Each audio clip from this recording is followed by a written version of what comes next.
What are some cards that you're going to want to have for Heccahands?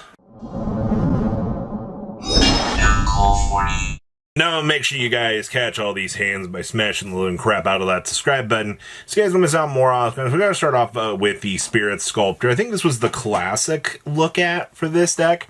That seemed like a very basic monster. Just you can tribute a monster, add a monster from your deck to your hand, whose combined original attack and defense equals the combined original attack and defense of course, the tributed monster, which was kind of a cool little gimmick, you know, being able to roll this out. But, you know, this was something that was in the earliest of concept builds with Spirit Sculptor. But to the people that want to start things off here and they want to, you know, get back to the basics here, I think this is something you might want to just take a look at on the very early premise of, hey, you know, you never really know what a Roto is going to do for you. The only thing you got to be a little bit wary of is Droll Logbird is a hell of a card, and it can ruin your entire game plan just by shutting you off. So that's something kind of think about. And of course, Nightmare Apprentice. Nightmare Apprentice didn't get the reprint. You know, and all things considered, I mean, this is going to be the essential, you know, discard special. It's kind of sad to me, actually, because I don't think a lot of builds anymore were playing this, because it's just, it adds any illusion from the deck to the hand. Yeah, it is a discard, but it also gets a Heccahan or a bad one into the graveyard so that you can use Tartaros to fuse.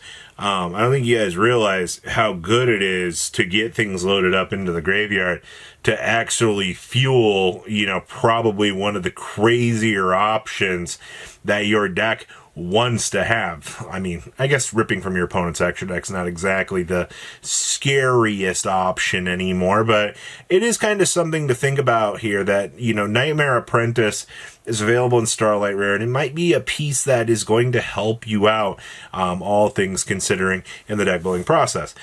Chimera. Now, this is a pretty straightforward one in my personal opinion. I think Chimera is probably one of the best engines that you can merge into this deck to get the early value that you're going to want. Because, I mean, being able to have access to natural synergy, you know, Chimera Fusion already helps you out. I guess your takeaway with wanting to build this, though, is you are playing technically less illusion monsters.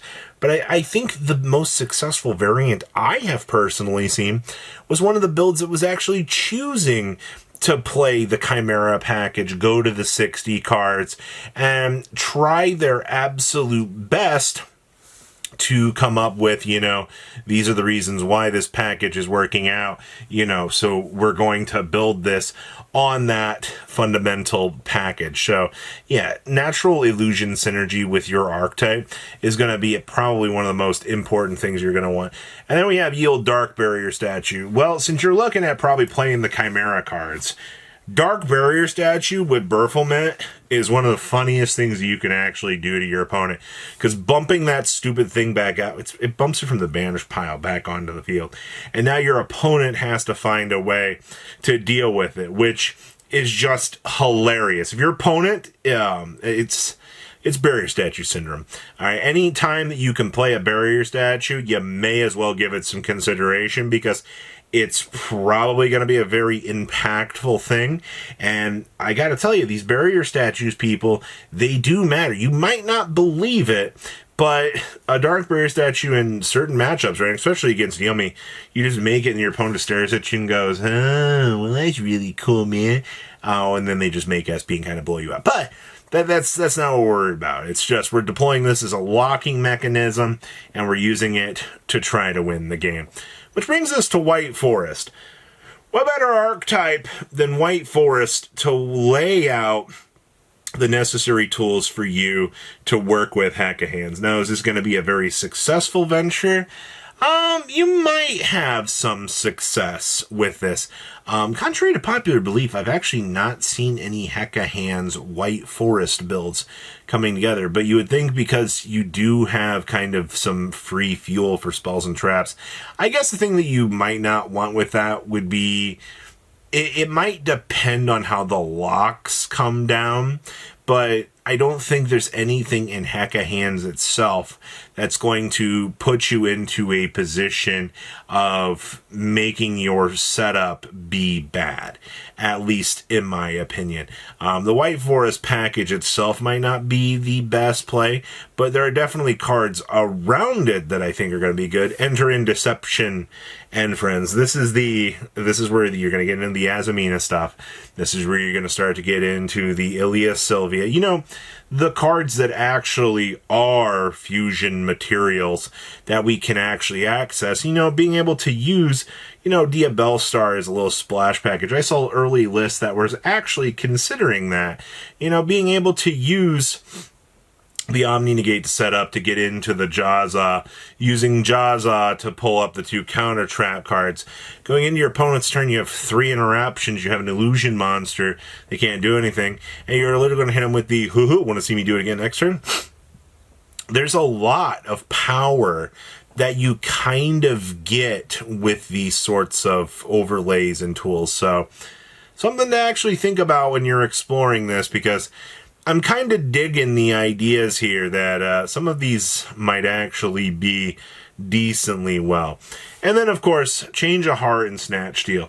The entire deck needs to be able to be fueled by monsters from the opponent. We have a single good card right now on turn 1 that we can basically go into the opponent's deck on a 33% chance, you know, excavate, find a piece that we need, and we'll be able to use that to get some kind of setup. I know it's not exactly the greatest, but it's something, man. You gotta take your little wins where you can get them for the consistency. I mean, we're not fully funded on cards for this archetype yet.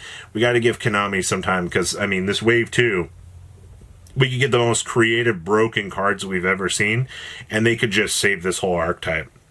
But for now, Change Art, Snatch Steal, cards that can take those opponent's monsters, triple attack talents even, is going to work out very, very well in your favor, which brings me to the big guy.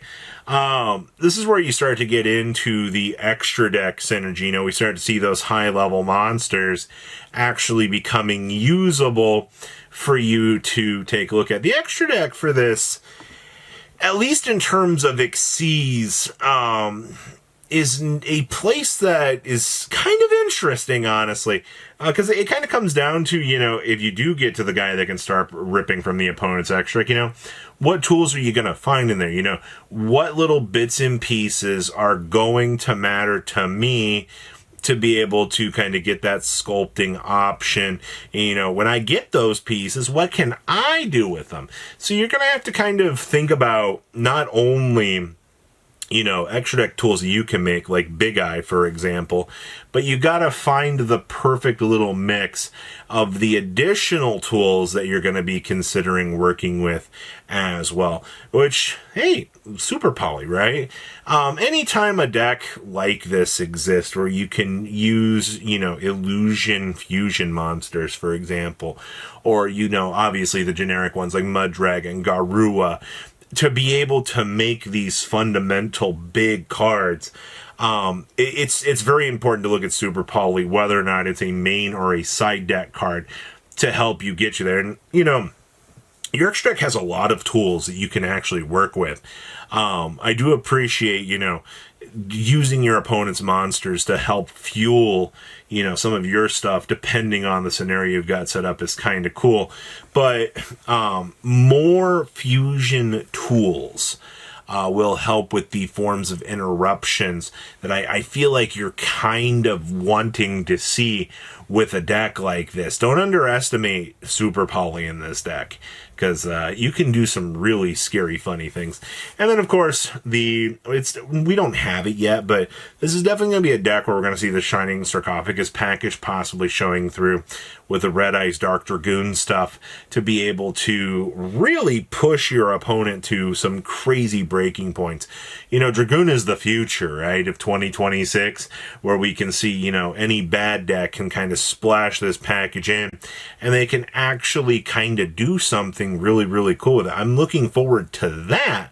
But for the time being, I mean, we got to get through all the weird ideas that we have to start. But Heccahands honestly looks like a very, very fun deck, to say the least. So please, leave a comment down below, tell me what you guys think, and I'll see your beautiful faces back here in day, guys. Patrons, thank you.